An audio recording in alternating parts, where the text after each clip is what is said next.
mbokk yeeg xarit yi nañ ko diggee woon ak yéen àndandoog mi ngi Maram Ndiaye mi ngi salaamaaleykum ñoo ngi lay nuyu di la siyaare. waaleykum salaam Alaaji Boubacar Diallo maa ngi lay nuyu di nuyu ñi nga xam ne rek ñoom ñoo di téléspectateurs yi ITV rawatina ñi nga xam ne rek ñoo doon xaar seen rubrique politique tey ji nag ñu si dalal ki nga xam ne rek moom moo di Alioune Tine moom mi nga xam ne rek nekkoon na fi njiital RADDHO tey ji mu daal di jiite kër yi nga xam ne rek moom moo di Afrikajom Center doon ab icône su wàllu xeex wàllu xeex ak yelleefu doomu aadama moom la ñuy dalal fas yéene waxtaanee tolluwaayu réew mi Boubacar Diallo. bisimilah ñoo ngi koy nuyu bu baax a baax di ko siyaare ki nga xam ni moom moo di Alioune Tine xam ko ci xeexal doomu aadama xeex ak képp koo xam ni dañuy buggul kenn ku ñuy néewal fii nga xam ni moom moo di ci réew mi wala ci àdduna ñoo ngi lay nuyu bu baax a baax di la siyaare Alioune Tine. jërëjëf Boubacar jërëjëf mi ngi maa ngi leen di gërëm di leen sant ci invitation bi te it di jéggalu tey ndax.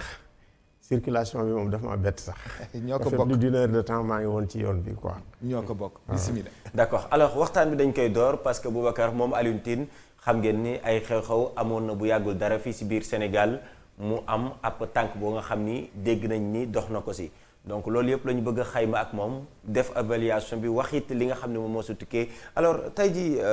monsieur Tine par rapport ak li nga xam ne xewoon na Sénégal ba ay doomu nit ñàkk seen bakkan ba tey lim bu officiel sax amaguñu ko ñi nga xam ne ñoom ñoo nekk ci M2D ñu ngi ñuy wax ni fukki nit ak ñett wala fukki nit ak ñeent avec tey jii ba mbir mi jàllee ba tey jii mu am dal ban jàngat nga ci am. waaw jàngat bi ma ci am moo di. dëgg man damay liggéey Sahel ak li ma gis tiital na ma tiit boo xam ne ci li nga xam ni mooy suñu état ci li nga xam ni mooy taxawaayam ci li nga xam ne mooy vulnérabilité am te it ak jàngoro yi nga xam ne tey moom moo dal lii di suñu démocratie ak lii di suñu li ñuy wax suñu vivre ensemble boo gisee ci fànn yépp dafa am loo xam ne da ca feeñ tey te bu fekkee ne dañu am benn manifestation ñu xool ci biir manifestation bi nga jël signes yi nga xam ne yépp moo rassemblé wu en même temps le caractère massif le caractère violent ak éléments yi nga xam ne ñoo intervenir xam nga pour la première fois gis nañu sax ay chars de combat yu génn mu mel ni dañu ne ci guerre gis nañu ay policiers gis nañu ay milices gis nga su ma duggee Sahel ba mu analyser ko dama naan mais tiens éléments yi nga xam ne yépp maa ngi koy gis Mali maa ngi koy gis fii di Burkina maa ngi koy gis feneen mu ngi commencé di dajaloo te Mali aussi li nga xam ne moom moo indi feebar bi ci politique la jóge ci xëccoo nguur ci la jóge donc fokk ñu xool tey ñii nga xam ni ñoo toog ngan ko nguur gi ak ñii di ko wut ñu seet wutin bi nan lañ koy def ba nga xam ne du nasaxal lii di état bi du aussi fexe ba nga xam ne dafa yee fitna ba pare di diviser li nga xam ne mooy sénégalais yi parce que yooyu su amee élément yooyu yëpp su amee am na ñoo xam ne tey ñi ngi jonkoon di xaar muy jihadiste yi foog ñu wax ko parce que. donc autrement dit monsieur Tine da ngay confirmer crainte yi wala bokk gis-gis bi nga xam ni yenn ci kilifay réew mi amoon nañ ko quand on parlait de force extérieure yi nga xam ne rax nañ ci biir. man li may wax mooy. xam nga man sama rapport maa ngi ko présenté yàggul. te maa ngi ko waroon présenté au mois de janvier ñun amuñu woon crise ma ne Afrique de l'Ouest moytu leen am na loo xam ne mi ngi ñëw boole crise bi nga xam ne mooy nekk ci Mali bu accès musiba bu rëy la nar a andi c'est vrai loolu mooy alerte pour que ñii nga xam ne ñoo amee réew yi sécurité yi ñu jóg ci seen bopp ndax tey ñii nga xam ne ñooy li ñuy wax jihadistes yi lu souvent en matière de prospective ñooy jiitu état yi bu ñu defee seen objectif bu ñu accès bay opérer rek day bett état yi donc pour bañ a bett état yi ma ne leen il faut ñu moytu parce que booy xool depuis 2017 lii nga xam ne mooy sécurité Sahel day gën a yàqu te it mandarga yi ma gis tam mooy bu ñu attaqué police wala ñu attaqué ay institutions de l'État ay gendarmerie kooku tamit dama koy gis mandarga yooyu il faut que ñu teg ci suñu loxo sénégalais bu nekk nga peser sa responsabilité ci ni ngay doxale politique muy état bi lii nga xam ne mooy ak yelleef ak wareef boo xam ne bépp sénégalais ak bépp homme politique am na ko mu sàmm ko képp koo xam ne tamit yow yaa ngi wut nguur gi lépp loo xam ne da nga koy def te muy nasaxal état bi du la jëriñ parce que boo jógee ñëwee ci état bi doo fa fekk état xam nga tey bu fekkee ne dañuy wax ñun ñëpp dañ naan dañu bëgg état de droit mais bala ngay am état de droit nga am état bala ngay am état de droit nga fekk fa état fekk fa dara donc lii nga xam ne mooy suñu état mooy suñu moomeel te nga xam ne tamit lii nga xam ne mooy suñu ressource mooy suñu alal dëgg mooy stabilité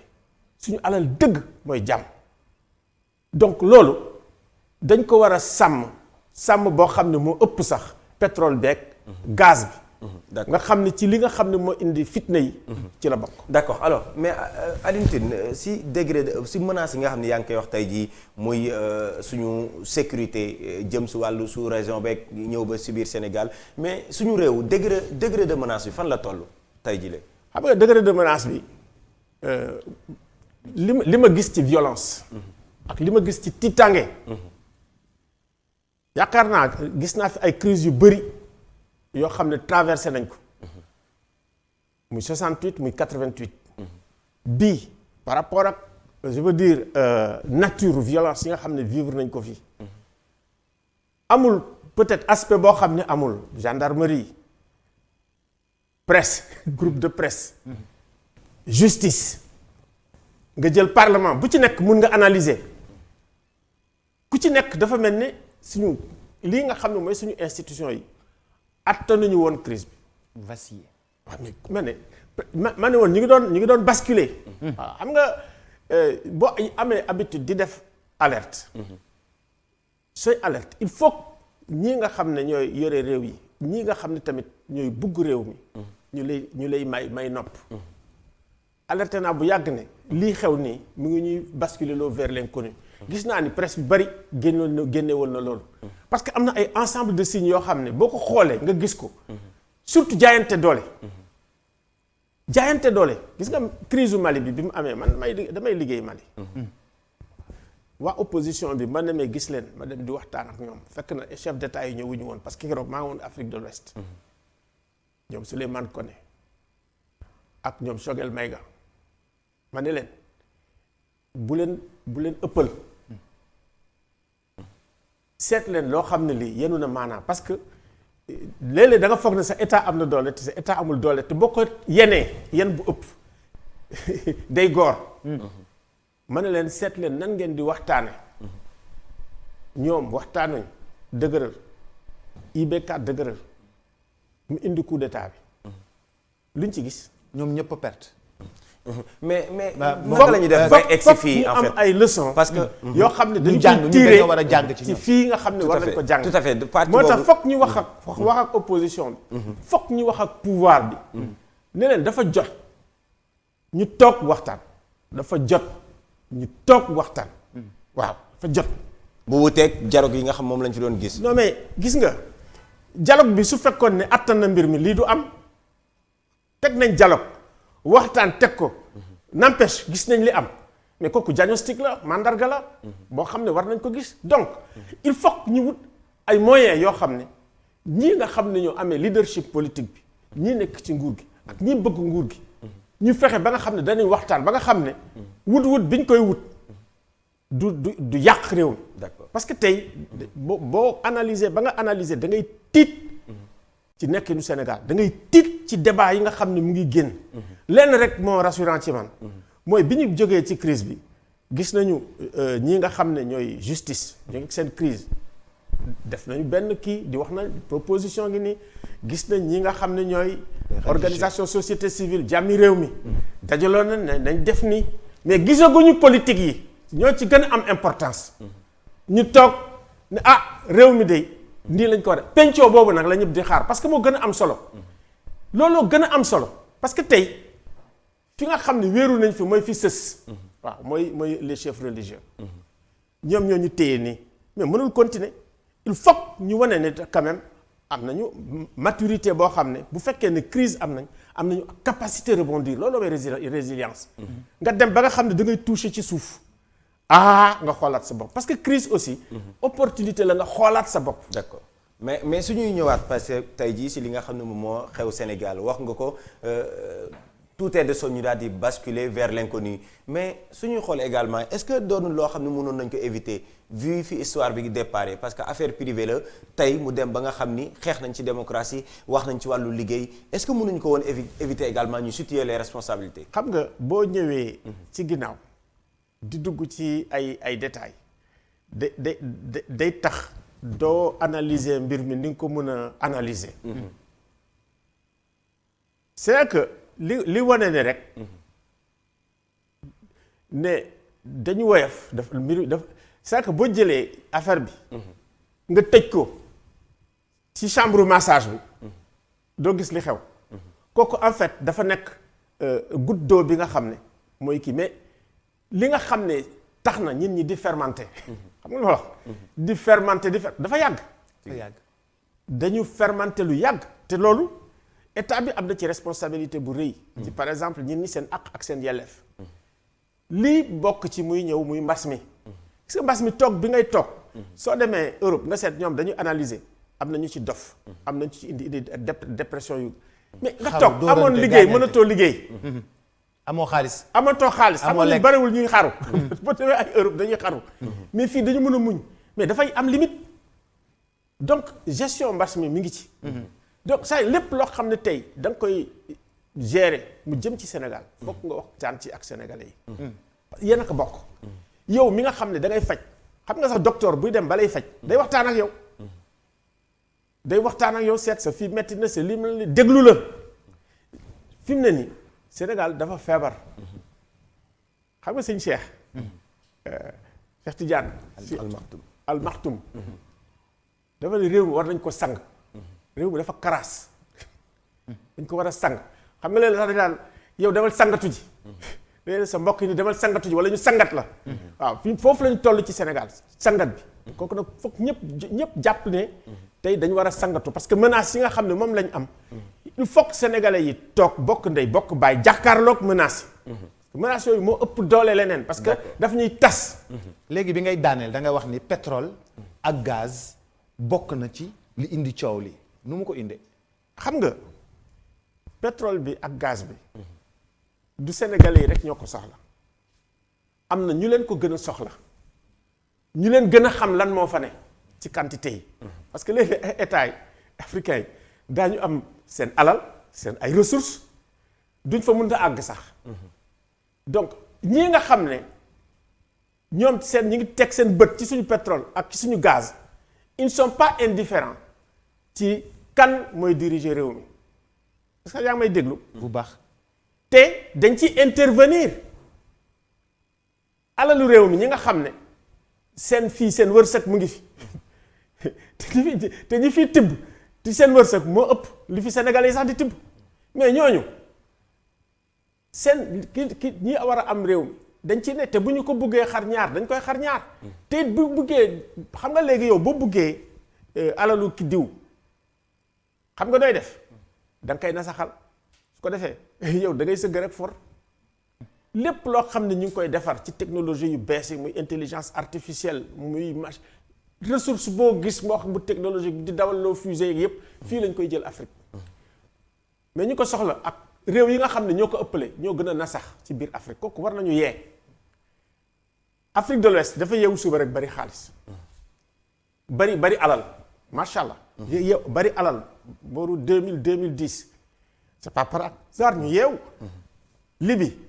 bu yàggul rek Macron nee na ñun ñu déstabiliser Libye verrou la woon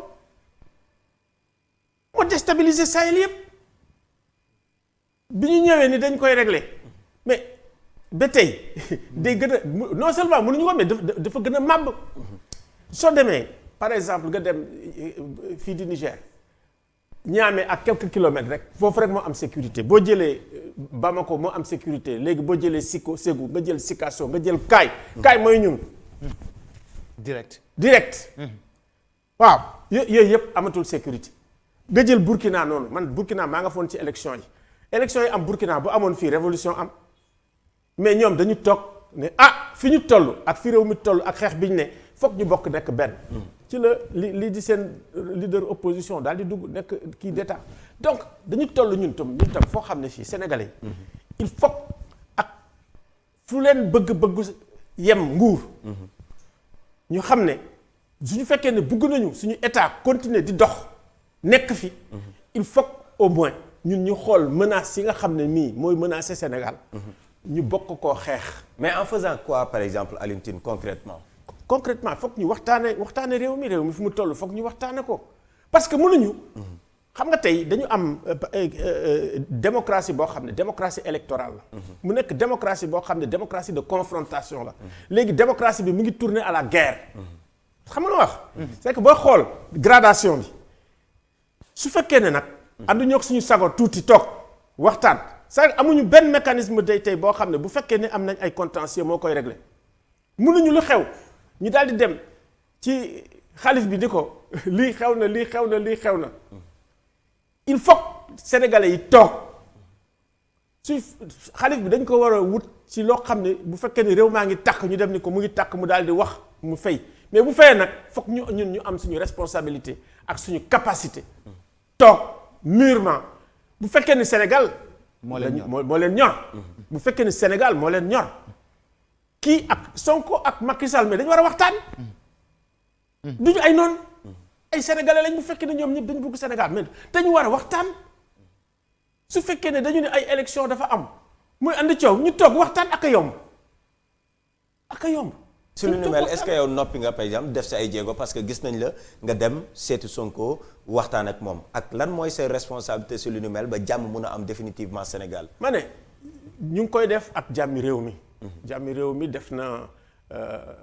kii bu am solo ci week-end bi. donc lël bu am solo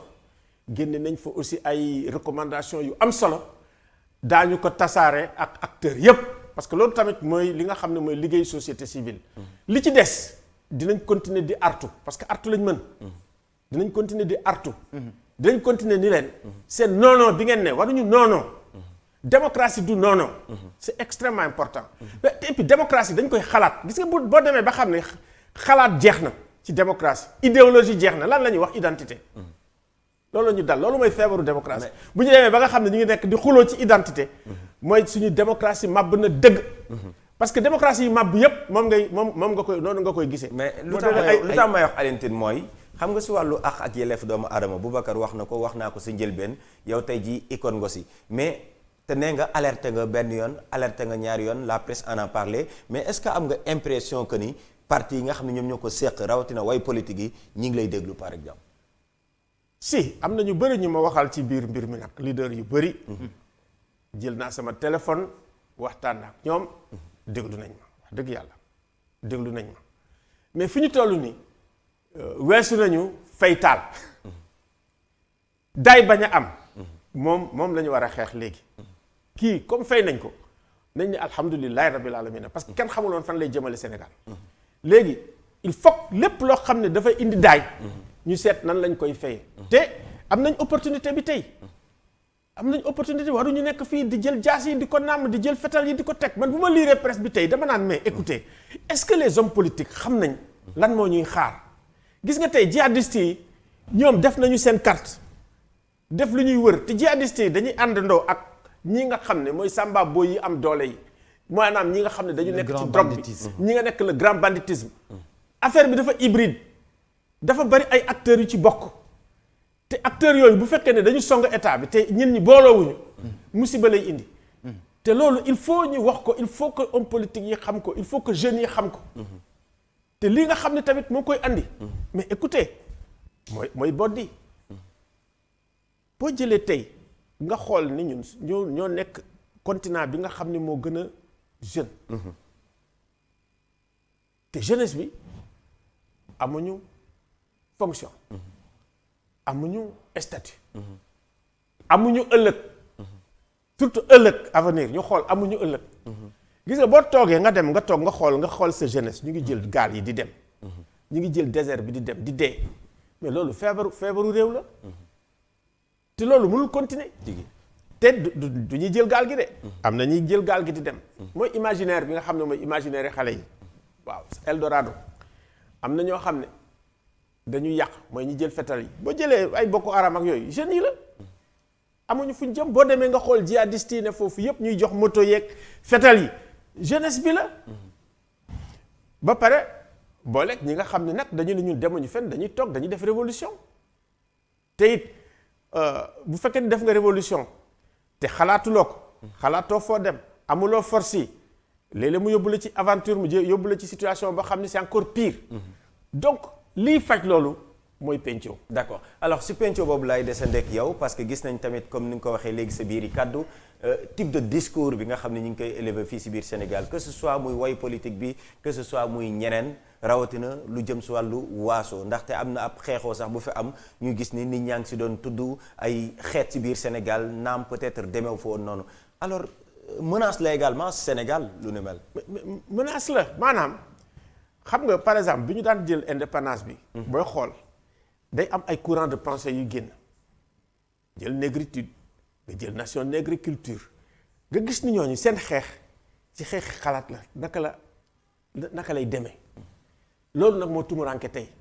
maanaam toog di xalaat benn ci suñu jàngoro yi la ñaar xam nga bu njëkk ba yàlla dafa def benn télévision ngay am truc du dem tey xalaat yi day tasaaroo ndax télévision yi bari na ba pare léegi ku mu neex nga def sa télévision réseaux sociaux yi ñëw mu am une espèce de dispersion de l'idéologie loolu xam nga lu mu andi xam nga espace public bi dafa fragmenté voilà fragmenté ku nekk léegi ci espace public bi nga bokk ku xam ak ku xamul te léegi aussi dañu nekk ay circuit court maanaam boo jël Twitter da nga naan ay 200 mots ngay def léeg-léeg booy def vidéo léeg-léeg mun nga am benn vidéo boo xam ne 5 minutes lay 10 minutes lay am impact boo am moo ëpp li nga xam ne mooy xalaatkat yi mais yooyu yëpp ba pare nag hors contexte lay ne parce que da ngay jël benn affaire rek en quelques trucs mu indi la jëw yi joo xam ne résultat bi mu indi crise de leadership boo ngi xoolee le leadership politique y a 300 machin ku jóg rek da nga nekk individualisé il faut ñu xool loolu parce que espace politique bi su fekkee ne rationaliser wuñ ko tam parce que ñi nga xam ne ñoo ëpp stabilité mooy ñoo xam ne ay ñaari parti wala ñetti parti la ñu am mais 300 partis mënoo ko gérer anarchie lay andi. yooyu yëpp dañ ko war a est-ce qu'il est possible de refondre tout ça et de revenir pour dire que aujourd'hui voilà il faut que en politique qu'on soit dans 5 ou 6 ou 3 pensées même 6 wala 5 yu mag parce que nag lii mu mel ni da ngay gis koo xam ne vrai leader la c'est un vrai leader d'opinion muy wax ñépp di ko déglu mu te il est avec 17 personnes alors que télévision yi ak rajo yi donc foo la exister waaw am na lu bëri loo xam ne tey mooy doxal politique te ñu wax ko te dëgg te dee mooy xaalis mun nga am leadership mun nga am ay idée mun nga am lépp mais boo réglé wul problème mu xaalis bi du baax mooy loolu mooy la qualité de la représentation mais aussi la qualité des gouvernés et des représentés c'est extrêmement important su fekkee ne ci seen diggante relation de corruption moo am te loolu ëpp ci Afrique nga baal ma àq du Afrique rek sax ak feneen day indi ay problème am na ay réew yoo xam ne sax nga baal ma àq mais ñii nga xam ne ñoo nekk ci drogue bi ñooy financer seen campagne électorale yi nga xam ne ñoom ci seen bopp dañuy infiltrer institution d'état yi gis nga état bu wàññeeku wala boo xam ne amul doole baaxul looloo tax ñu yomb dugg donc yooyu yëpp tey dañu war a toog waxtaane ko xam nga fi ñu toll mooy li nga xam ne moom mooy suñu pacte démocratique ak républicain dafa éclater il faut ñu prendre acte déjà ak conscience qu'il y a un éclatement de ce pacte loolu moo indi débat yu sew yi nga xam ne bés bu ne mu indi fii ñu daal di daw fii beneen ñëw fële ñu daw fële beneen ñëw fële ñu daw fële fi mu ne loolu bu amee xam nga dañuy wax léeg-léeg justice transitionnelle mais dañu war a am une démocratie transitionnelle bu fekkee ni crise yu mel ni moo am ñu jël benn parenthèse jël benn pause ñu toog waxtaane suñu jàngoro yi ñu waxtaane ko ak mag waxtaane ko ak naka lañ koy waxeeti sax nga xam ne ñun ñëpp benn lañu. waaw nekk ay semblable. d'accord alors. bañ jaayante doole. d'accord jaayante doole bi nag moo ëpp affaire bi moo indi problème yi. d'accord wax nga ko muy way politique yi daanaka am nañ ci part de responsabilité bu mag a mag te ñoom sooy xool seen biir tey jii am na coow loo xam ne ba tey jii judduwaat na jëm si wàllu politique jëm si wàllu calendrier républicain coow loo xam ni fayagul comme ni nga ko waxee parce que yaa ngi naan sax daay gi fay na nañ xool naka la ñuy def ba daay du tàqaat mais daay gi dafa mel na fayagul parce que élection locale yi proposé nañ 2022 ñii ni 2021 par la force présidentielle li nga xam ne mooy candidature le président Macky Sall si ñaari mémorandum yi nga xam ni soumettre nañ ko le xalif des mourides bokkan na si ponk yooyu la alors sur ce plan là également naka la ñu war a mun a def ba peut-être jàmm am si est-ce que jàpp nga ni wala boog lan mooy sa gis-gis dëgg-dëgg si calendrier républicain ak fan la mën a yóbbu réew mi. pour man du may jël par benn affaire. xam nga réew mi léppay métti. léppay métti yaram bi yëppay métti. yaram bi yëppay métti. su fekkee yëppay métti il faut ñu toog waxtaan. mais dialogue du dafa ay am détails am na dialogue bu nga xam ne existé na depuis 2019 ba Macky Sall faloo ba noppi. waaw mais écoutez. crise yi ñu am lan la ci dialogue bi indi ci fay daay ak faj. mënu ci fay dara. non xam nga. il faut dialogue bi mënu cee fay dara. mais kon lan moo waral kon Boubacar après ñuy wëyaat di dialogue waat alors que dialogue am na te mënul fay li nga xam moom mooy jafe-jafe askan wi est-ce que kon le problème n'est pas beaucoup plus profond. mais loolu laa lay wax nii déggoo ma ne la.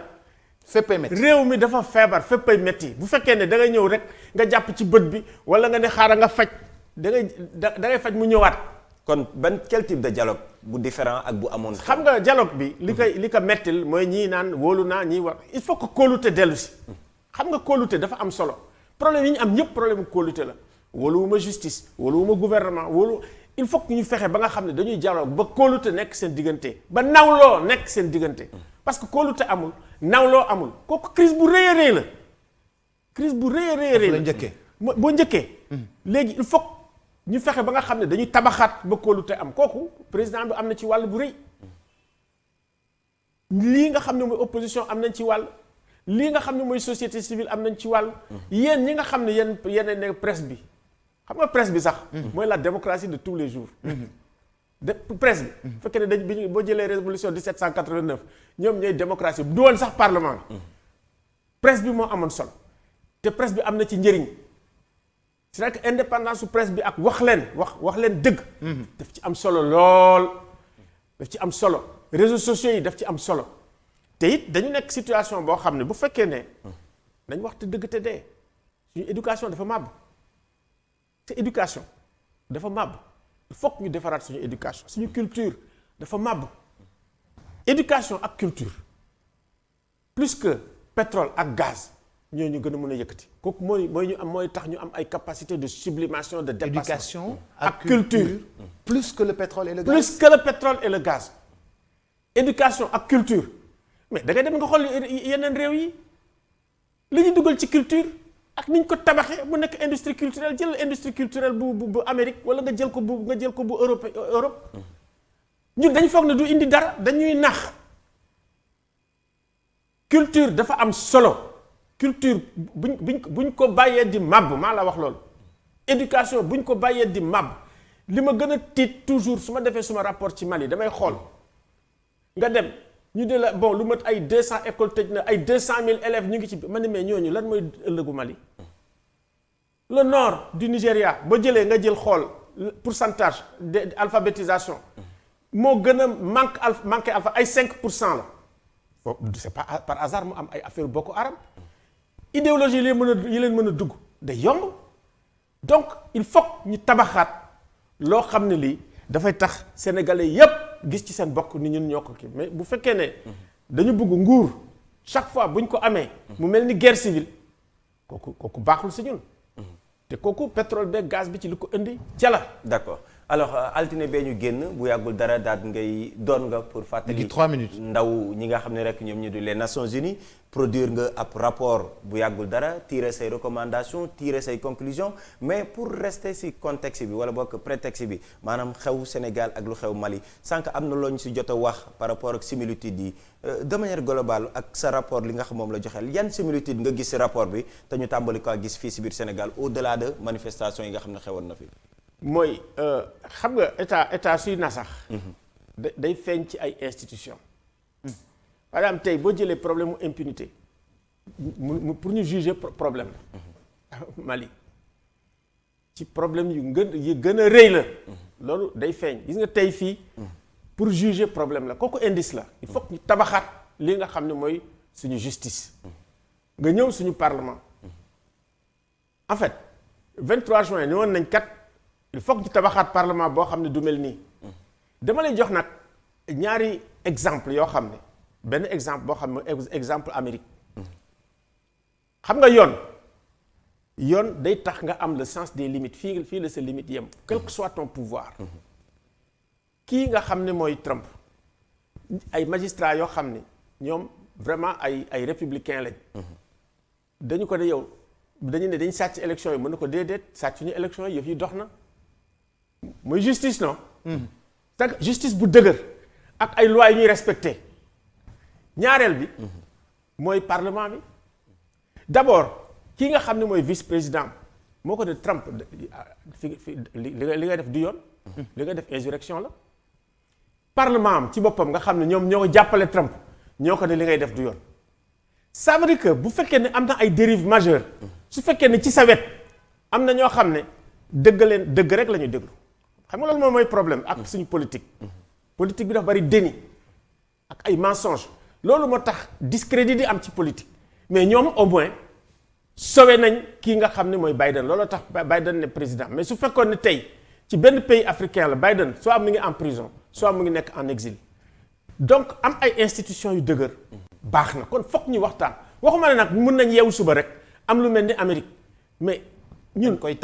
dañ koy tabax ndànk-ndànk processus la démocratie te démocratie achevé wul il faut que ñëpp xam ne démocratie c'est pas parfait su ko defee nag ñu am benn tolérance boo xam ne moom lañ am ñu xam ne ñun fii lañ yem suñu démocratie nañ waxtaanaat di ko tabax ndànk-ndànk ba mu parfait ci foofu lañ toll donc li ma lay wax ci Mali mooy loolu c'est-à-dire que Mali ay élection moo indi problème yoo xam ne awul yoon ñun ñu ngi ni am ay problème élection soo jëlee Afrique de l'Ouest yëpp ay problème élection lañ am ba ci Ghana nga xam ne moo nekkoon réew moo xam ne même bu ñu ne woon élection yi day kii na ñëpp bokk d'accord Ghana gars yi d'accord ñu ni élection yi jub na d'accord alors pour finir 3 minutes la ma Boubacar waxoon si atum 1995 jamono yooyu la RADDHO defoon ngeen ab rapport par rapport ak situation prison yi fii si biir Sénégal gis nañ fan yëpp également ginnaaw ba Guy Marius Sagna génn fi nga xam ne mooy si kaso bi indiwaat na presque le même débat est-ce que ak suñuy mesurer sa combat ak fi nga yegg si nii tey est-ce que jàppoo leen ni également peut-être prison au Sénégal kilifa yi bëgguñu situation bi soppeeku. waaw problème bi ñu am ak prison Sénégal yi xam nga ñun waxtaan nañ ci Sidiki Kaba boobu man maa nekkoon directeur bu Amnesty directeur régional. mun nañu ñu ngi tabax prison Sébikotane mais dafa am préjugé te préjugé boobu il faut que xanaa dañuy débat ci marabu yi pour di leen maanaam prison jombul kenn ko tabax prison boo matul yaa si njëkk a dugg mais prison jombul kenn prison ku baax dana fa dugg keneen dana fa dugg ku bon dana fa dugg donc te prison ay doomu aadama ñoo fa ne doomu aadama yi lan lañ leen di privation de liberté li ci des yëpp ay droit la donc li nga xam ne Guy Marius décrire na ko pour man mu ngi dama tiit xam c'est un univers concentrationnaire xam nga li wax camp de concentration bu dee bu ñu defee paquetage yi ba pare day fees ba nit ñi duñu mën a dugg c'est terrible comme image mais image boobu c'est que même boo jëlee foog nga sa mbiru droit de l'homme boo xoolee sa prison rek da nga xam fa sa tolluwaay ci droit de l'homme ci réew kon nag il faut que autorité publique yi jóg ci prison yi tabax prison yi te xam ne prison yi ay doomu aadama moo fa ne lii mu wax tamit ñu ne waaw dañ lay summi ba nga def taatu neen ni dung te nekk kilifa mais loolu c'est dignité la ñu génnee ça veut dire dignité ku nekk ci ñun lañ génne ku ñu summi foofu def la taatu neen ñun ñëpp lañ summi def la taatu neen donc il faut que loolu tam mais monsieur Alioune Tine prison àdduna bi yëpp ku ñëw da ngay summeeku dañuy bañ nga dugalaale looy xaru prison àdduna bi yëpp man mii xam naa ci dara di waaw boo jëlee day génn sa seen tour jël sa affaire jël sa lépp dañuy bañ nga xaru mais léegi loolu am na mais nañ am par exemple benn box boo xam ne ku fa dugg dañ xam ndax am na lii wala amul la comme aéroport parce que je pense que loolu mu technologie développé na il faut ñu développer ay affaires yoo xam ne dina dem c'est vrai que prison neexul mais nañ góorgóorlu di fexe ba nga xam ne lii di ak yelleefu doomu ki prisonnier bi vraiment ñu kii ko man koy xam naa ne am na ay fouilles anal ak des trucs comme ça yooyu yëpp am na mais nañ góorgóorlu am na ay prison yoo xam ne boo gisee États-Unis ni ñuy def nit ñi da ngay waaru takk leen ceen def leen solal leen ak ay prison yu doy waar. mais ñun on n'est pas obligé de faire comme les États-Unis dëgg la c'est que ñun foog ñu baaxal suñu bopp. waaw xool suñu bopp ñun nit ku ñuul africain sénégalais ni ñun dañu bëgg suñu bopp. voilà il faut qu'on s'aime. am na solo ñoo ngi lay gërëm bu baax di la sant. jërëjëf monsieur Alioune Tine ñëw wuy si ñu tey ci fi nga xam ni moom moo di seen matinale d'information Tok Tok Sénégal nous étions ensemble depuis 6h30 du matin le temps de dire merci à Migui Maram Ndiaye. Merci beaucoup Boubacar Diallo. Merci également à tous les téléspectateurs d'ITV, la télévision d'ici et d'ailleurs. Merci à monsieur Alioune Tine, merci à monsieur Migui Maram Ndiaye. Mesdames, messieurs, très chers téléspectateurs, nous étions ensemble depuis 6h30. Rendez-vous s'il plaît à Dieu. Ce sera demain. D'ici là, portez-vous bien, prenez bien soin de vous et portez vos masques. Ciao, à demain.